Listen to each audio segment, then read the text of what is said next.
Need a fresh upgrade before tackling the realm tears? Not that I condone such an action, mind you.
Been putzing around Niflheim, have we? How can you tell? I'd recognize Ivaldi's stench of failure anywhere. Plus, you still got some mist on your shoes.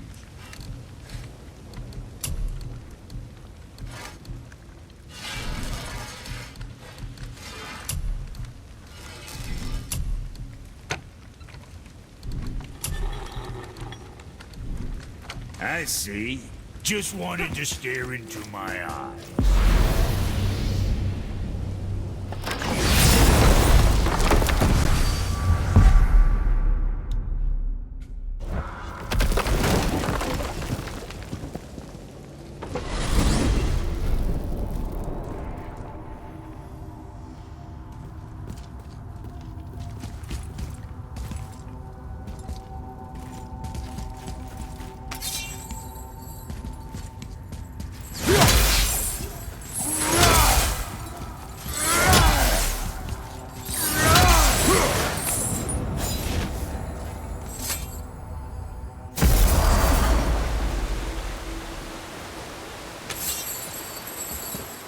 This is it, right? The rock stall? Aye, lad. The Council of Valkyries. The Valkyries are of Valhalla, are they not? Glad to see you're paying attention, brother. You are correct. Valhalla, the great hall of the Einherjar, is their home within Asgard. But while there, they are subject to the scrutiny of the All-Father himself. And relations between the Valkyries and Odin were tense during my tenure as his advisor. Why? Well, that's an even longer story, lad. For now, why don't we look around for some clues?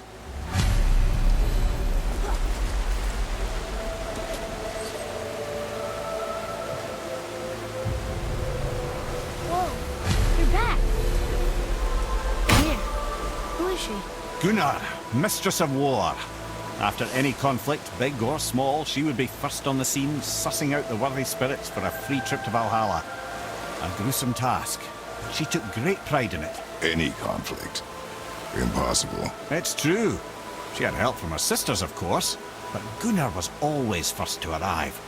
Her judgment of the fallen was unparalleled, and an invaluable resource to Odin.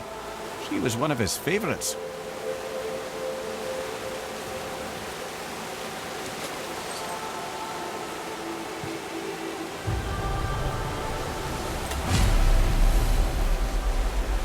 Ah, Gondul. Beautiful Gondul. And Huh? that's it. Beautiful Gondul. No story.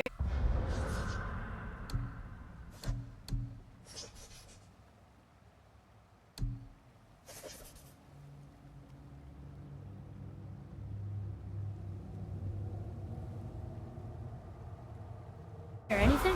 Oh, sorry, lad. The sight of Gondul always took my breath away. Gondul had a silver tongue, a sharp wit, and struck a figure so stunning it literally drove men insane. Odin forbid her from setting foot in Midgard after a time, as insanity is not a welcome trait in Valhalla.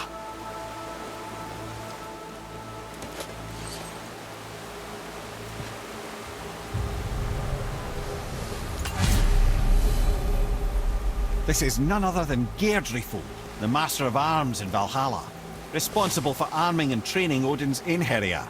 Is what? His army come Ragnarok. The entire reason Valhalla exists, you see. The Einherjar wait in the Great Hall endlessly, feasting, drinking, and fornicating themselves silly. Once Ragnarok begins, Odin calls them into service to fight on his behalf. Geirdriful had her hands full training that lot.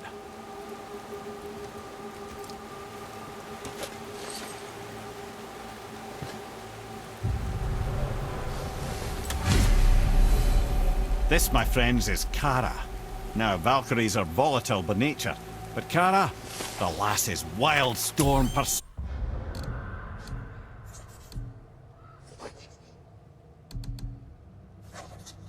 personified. A wild storm. Aye, calm and collected.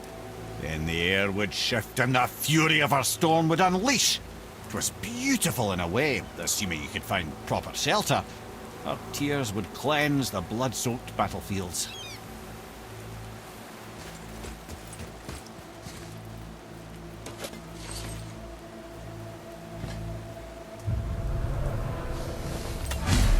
This is Rota, a chooser of the slain. I thought all the Valkyrie did that. Not exactly, lad. Although that is what they're most famous for, and by far their greatest responsibility. You've seen what happens to the dead without the judgment of the Valkyries. Hellwalkers. That's right. Rota, Gunnar, Skuld. Without them to clean up the aftermath of battle, hell overflows with souls meant for Valhalla. A sorry state of affairs. Rota must be beside herself.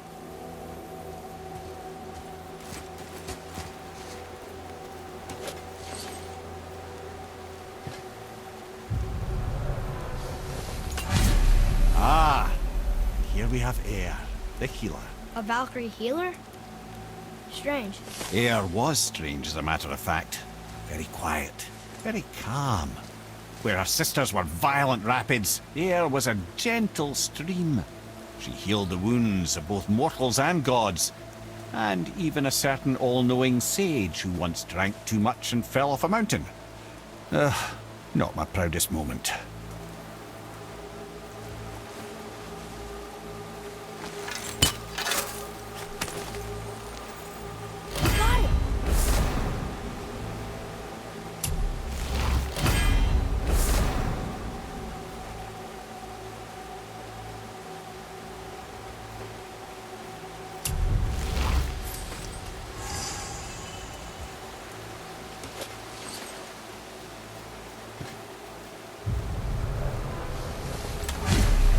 Well, Hilda, mistress of battle.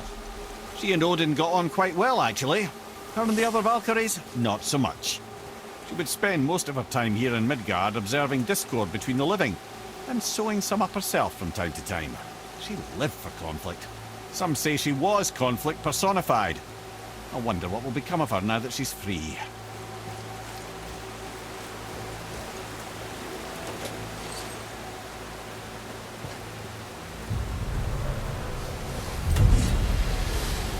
Olrun, once the daughter of a powerful chieftain. She fell defending him during a Reaver attack. Olrun was escorted to Valhalla, where she chose to devote her afterlife to the pursuit of knowledge above all else. Quite unusual behavior amongst the constant drinking and feasting of her fellow Valhallian denizens. How'd she end up a Valkyrie? Odin. He saw a kindred spirit in Olrun's single-minded pursuit of knowledge. He appointed her as the Valkyrie's resident historian.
Time to go. I'm coming to you! You alright?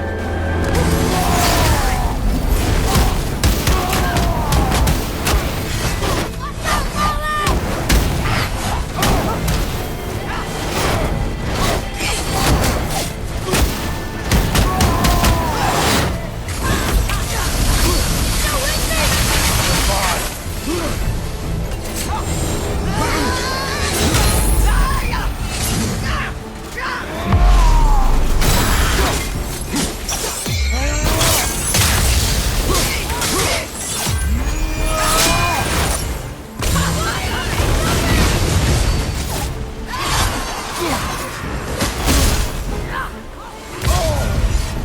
You don't look so right!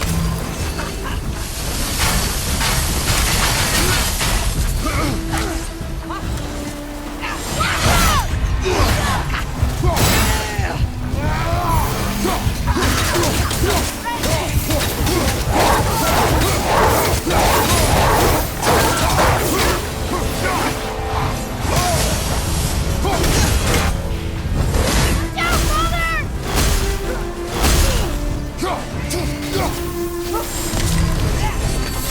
Father, healing stuff!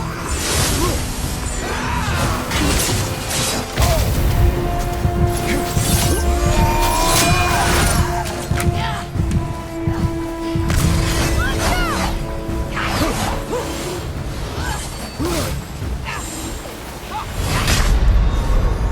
Right, that's just perfect.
friends.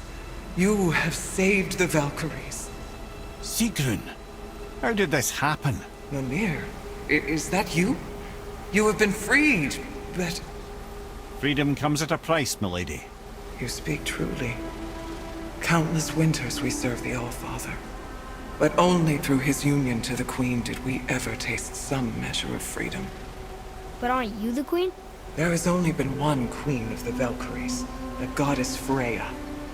When Odin severed her wings, I served in her absence, but it wasn't enough for the All-Father. He used an archaic piece of magic, corrupting my sisters. I tried to contain the damage by imprisoning them in places where they could cause no harm, but soon I lost myself as well. Sigrun, I'm sorry for being so worthless. I could have done something, or tried at the very least. What will you do now? I must reunite with my sisters. Together we can restore balance to the realms. You have the eternal blessings of the Valkyries.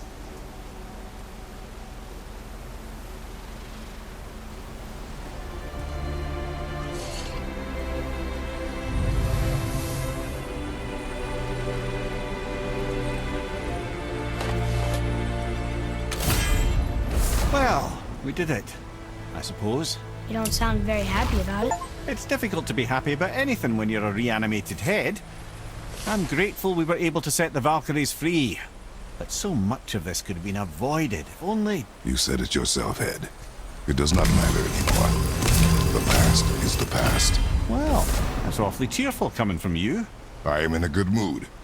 The dwarves will make use of this helm. Your dad's a wee bit single-minded, isn't he, lad? Definitely.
Wait, so Freya is the Valkyrie Queen?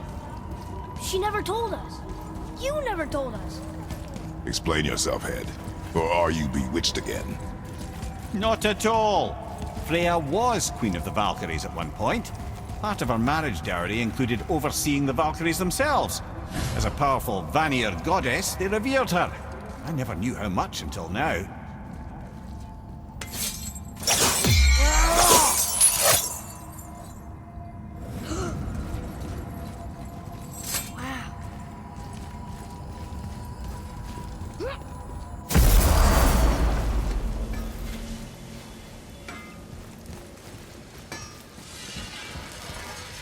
Come on in, then. So much for peace and quiet.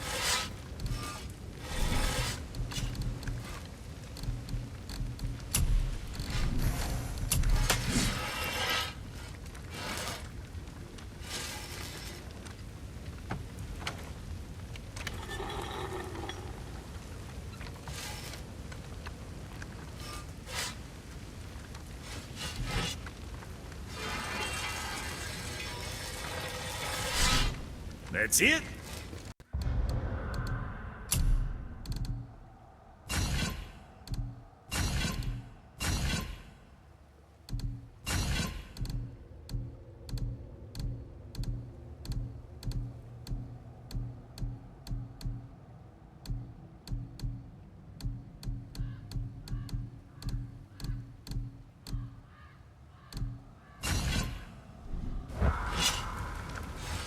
Sure, I'm open.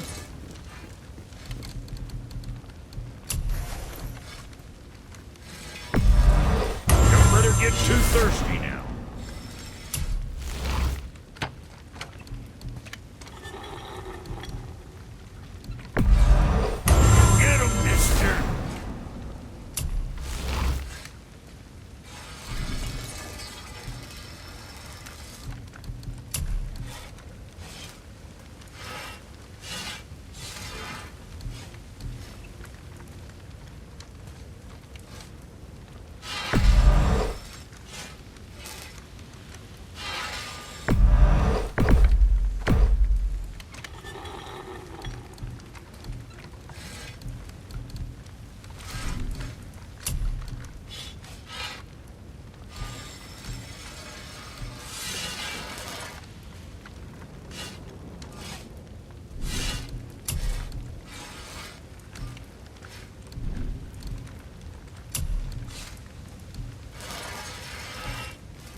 Was that all there is?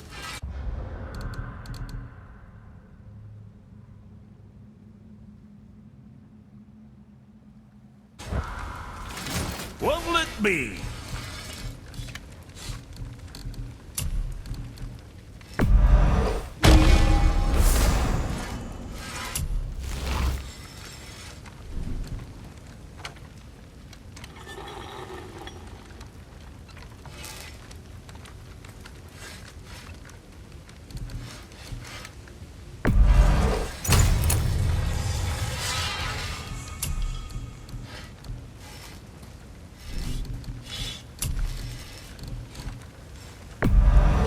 Good stuff.